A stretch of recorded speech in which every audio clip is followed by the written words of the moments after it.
C'est ici, au Palais des Congrès de Cracovie, que l'on saura bientôt si le bien naturel et culturel d'exception de Tapu Tapu Atea sera classé au patrimoine mondial de l'UNESCO. Ce site est le témoin de la culture polynésienne qui également a essaimé à travers le Pacifique.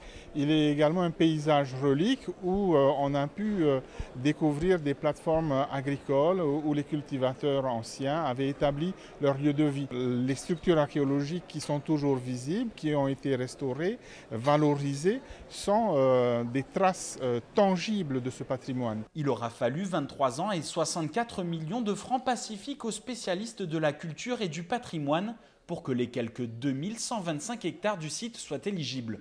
Un projet mûrement réfléchi qui est susceptible d'augmenter l'affluence de touristes de plus de 30%. Ce ne sera pas une dépense, mais un investissement, parce que si ça attire du monde, ça va aussi générer des recettes pour le pays, pour la commune et pour tous les habitants de l'île de Raiatea.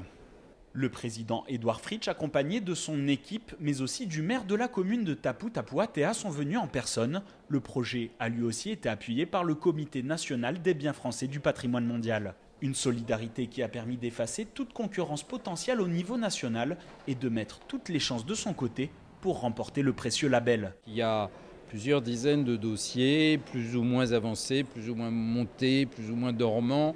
Et quelquefois, un élu local, je dirais dynamique, reprend un dossier et donc on le fait passer en haut de la pile ou on le laisse en dessous. Il était acquis non seulement que c'était un dossier prioritaire, mais qu'il fallait le faire passer assez vite au Comité du patrimoine mondial. Si le site est classé, ce serait une première pour la Polynésie française. Résultat demain matin.